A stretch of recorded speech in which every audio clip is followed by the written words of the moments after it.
Welcome back, everyone, for a deep dive. This time, we're tackling those sneaky little things in English that can really trip you up. Phrasal verbs. They can be tricky, right? Totally. Especially the ones that let you express, like, attitudes and opinions. Ready to dive into the nuances? Absolutely. What's fascinating about phrasal verbs, I think, is that they add this extra layer of emotion and naturalness. Even native speakers sometimes kind of stumble over them. Yeah, for sure. Misuse them and, oh boy, it can be a disaster. You might accidentally sound like rude or something. Exactly, or just confusing. People won't get what you're trying to say at all. So today we're cracking the code. We're going to figure out how to make your English sound more natural with these things. Right, absolutely. We're going to explore those subtle shades of meaning, the kind of things that native speakers just naturally pick up on. Awesome. So instead of just going through like a boring list, Yeah. we thought, hey, why not group these phrasal verbs by the feeling they convey? Exactly. Like little categories. Makes it much easier to understand, right? Way easier, I think. So first up, confidence and support.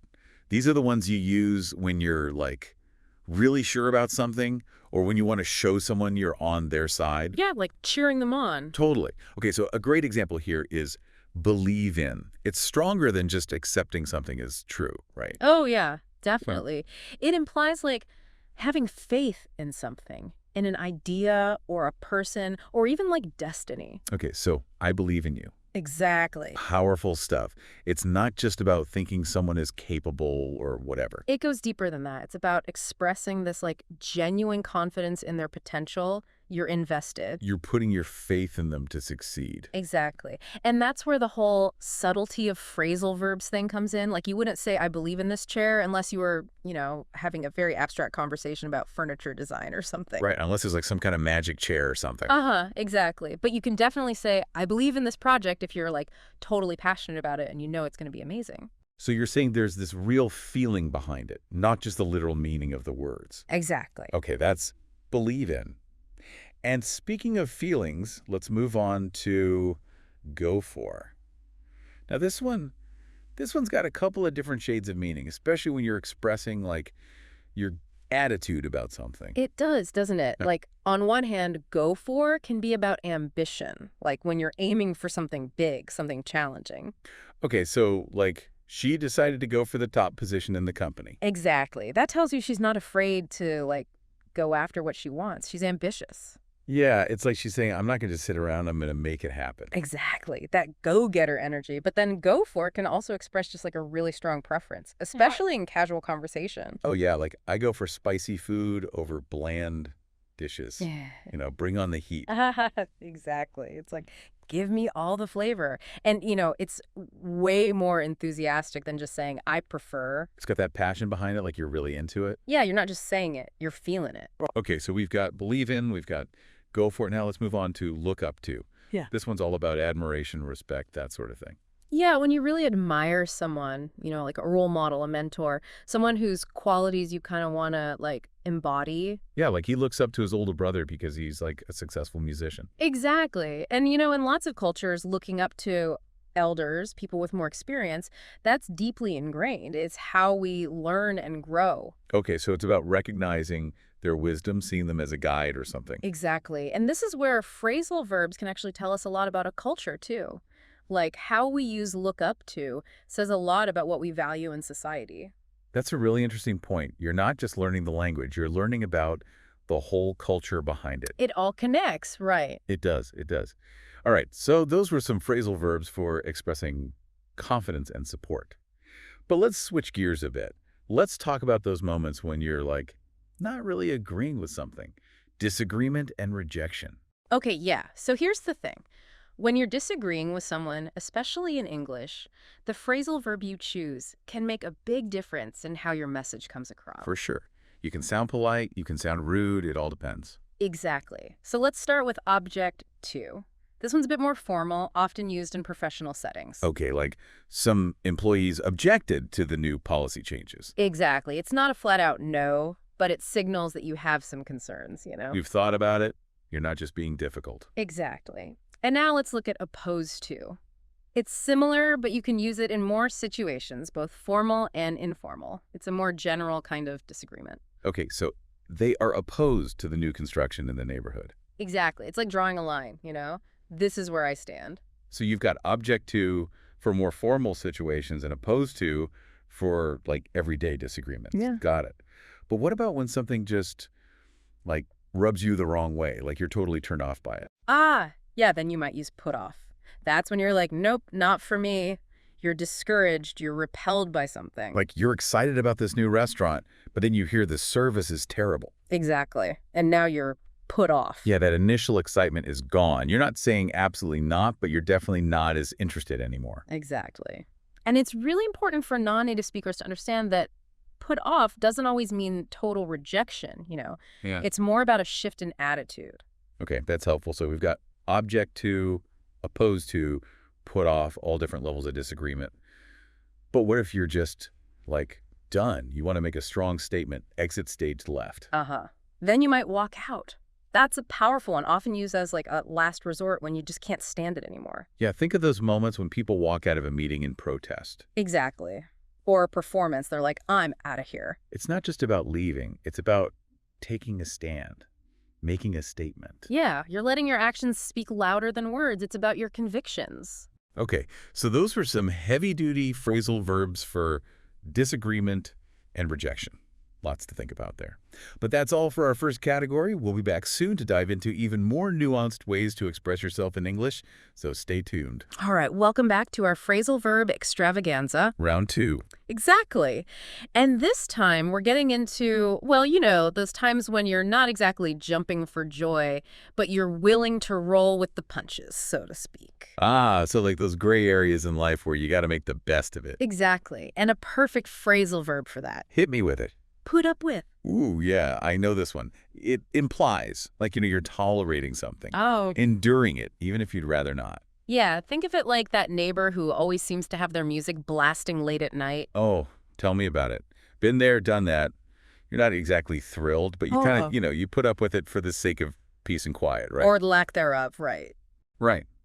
You might bang on the ceiling a couple of times, maybe invest in some noise-canceling headphones, but you're essentially, like, accepting the situation. You're learning to live with it. And, it's interesting because put up with can also be used for, like, more serious situations, too. It shows this resilience, like you're facing challenges, but you're still there. You're still dealing with it. Okay, so, like, she's been putting up with a lot of stress at work lately. Exactly. And she's not running away from it. She's handling it. Now let's compare that with settle for. Similar vibe, but a slightly different nuance. Okay, so if put up with is about enduring something, what's settle for about? It's about making a conscious choice, right? You've looked at your options, and maybe none of them are ideal, but you're picking the best of the bunch. Okay, so it implies a compromise. Yeah, exactly. And sometimes, just sometimes, settle for can have a bit of a negative connotation, like you're accepting something that's not quite up to your standards. Oh, I see. Like you might put up with a long commute because, you can't afford to live closer to the city. Right. But you wouldn't settle for a job that you absolutely hate and that doesn't use any of your skills. Exactly. Big difference there. Yeah. It's like saying, I know I deserve better and I'm not giving up on finding it. It's about knowing your worth, right? You're not letting yourself be shortchanged. All right, let's switch gears now and talk about a category that needs, well, a little bit of careful handling. Uh-oh. Sounds intense. What is it? Negative judgment. These are the phrasal verbs you use when you want to express, disapproval, maybe even some criticism. Okay, yeah, these can be a bit tricky. They can sting a little if you're not careful. I'm guessing we're talking about things like pick on and put down. You got it. Okay. So pick on, that implies this, like repeated negativity, often targeted at someone who's perceived as, well, weaker or different. Classic bully behavior, really. Ugh, yeah. Like, he was tired of his classmates picking on him because of his accent. Exactly. It's not just friendly teasing. It's about belittling someone, making them feel bad about themselves. Yeah, and it can really hurt, Yeah. knock someone's confidence down. And it's not just in schoolyards either. Sadly, no. You see it online, in workplaces, sometimes even within families. Yeah, so pick on, that's definitely one to avoid. What about put down? Similar vibe in that it involves negative judgment, but this time it's all about using words to make someone feel, inferior. Like a verbal jab, right? Aimed at their insecurities. Exactly. Like she was hurt when he constantly put her down in front of others. Ouch, yeah. That's gotta hurt. So with put down, it's about diminishing someone's worth or accomplishments and often doing it publicly to make it even worse. Exactly. Definitely a toxic communication style, the kind that can damage relationships. For sure. Not something you want to be doing Mm. or having done to you. Okay, so we've got pick on, put down, definitely use those with caution. But let's move on now to something a bit more neutral. What do you say? Sounds good. Okay, how about perspective and interpretation? These phrasal verbs are about how we view things, how we understand the world around us. Right. And sometimes the simplest phrasal verbs are the ones that can tell us the most about someone's perspective. Like, take look at, for instance. Simple, right? Yeah, super simple. So how does that relate to, like, someone's worldview? Well, imagine someone saying, she tends to look at life through a very optimistic lens. It's not just about what she sees, it's about how she interprets it. Right? Oh, I get it. It's like saying she always looks for the silver lining. Exactly. And of course, two people can look at the exact same situation but have totally different interpretations of it. For sure. It all depends on, like, their experiences, their beliefs, all that stuff. Exactly. It's subjective, this whole perspective thing. It's always evolving as we, go through life and experience new things. Okay, that makes sense. Now, what about see as? This one feels a bit more about how we kind of, like, categorize things. Right, right. It's about how we perceive something and label it in our minds based on what we understand. So, for example, they see her as a future leader. That implies that they recognize her potential, even if she might not be there yet. So they're seeing something in her, even if she doesn't see it herself yet. Exactly. And that can be really motivating, both for the person who's being seen that way and for the people who are doing the seeing. It's like they're saying, I believe in you. I think you can do great things. Exactly. Really positive way to use language. But, we already talked about go for earlier. Yeah, that was in the confidence and support category. Right. But like some regular verbs that have multiple meanings, some phrasal verbs can be used in different ways too. So in this context, go for is less about ambition and more about expressing a preference, like what you like.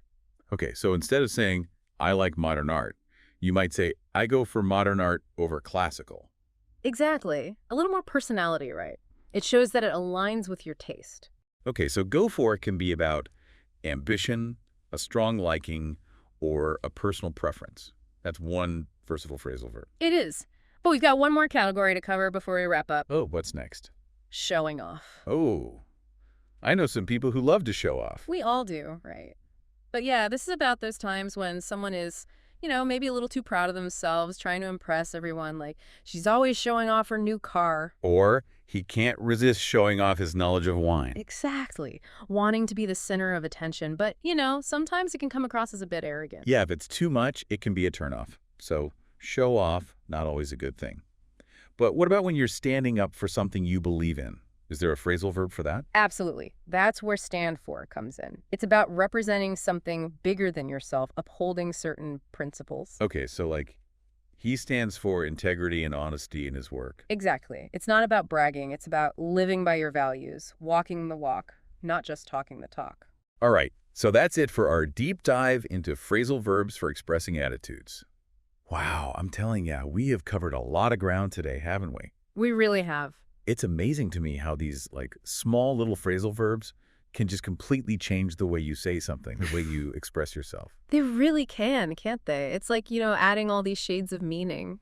And what's really cool is that a lot of times they reflect these like deeper cultural values, the way people communicate, Oh, yeah, for sure. Like you were saying earlier, believe in. That's a big one in a lot of cultures. It is. It's about having faith in something bigger than yourself, whether that's, a higher power or even just like the goodness of humanity. It's about trusting, having faith, hoping for the best. And that idea is perfectly captured in that phrasal verb, believe in. Exactly. And, think about walkout. In some cultures, straight up disagreeing with someone, especially someone who's like in a position of authority, that can be seen as really disrespectful. Oh, yeah, you don't want to rock the boat. Right. But then you've got walk out, and that can be this super powerful way to show you're against something, even if it means, going against what's considered normal or polite. It's like you're drawing a line in the sand. Yeah. This is what I believe in, and I'm not backing down. Exactly. Your values are that important. So for all of you out there listening, as you learn English, pay attention to these little cultural clues. They're hidden all over the place, especially in phrasal verbs. It'll really help you understand, like, what people are really saying, what's behind the words. There's like a secret code you're cracking. So, bottom line, phrasal verbs are not just these like weird grammar things you have to memorize. They're tools that can help you connect with people on a much deeper level, Yeah. understand their perspective, express yourself more genuinely. You're essential, really. They are. And here's a little something to chew on as you continue your language journey. Think about this. Do you think that the fact that English uses so many phrasal verbs, does that say something about the culture itself? Like, is it a culture that values action, directness? Or maybe it's more about, like, understatement and subtlety? That's a really good question. I'm going to have to think about that one. It makes you wonder, about languages that don't use as many phrasal verbs. Do they have totally different ways of expressing these same ideas, these same attitudes? Right. It's like each language has its own way of painting the world. And phrasal verbs are just one of the many colors that English uses. So my advice, keep your ears open. Pay attention to how people use these phrasal verbs in real life. Mhm. Movies, TV shows, songs, conversations. You'll be surprised what you pick up. And don't be afraid to try them out yourself. The more you use them, the more natural they'll feel. Exactly. You might even find some new favorites along the way. Until next time, everyone, keep diving deep and keep exploring the wonderful world of language.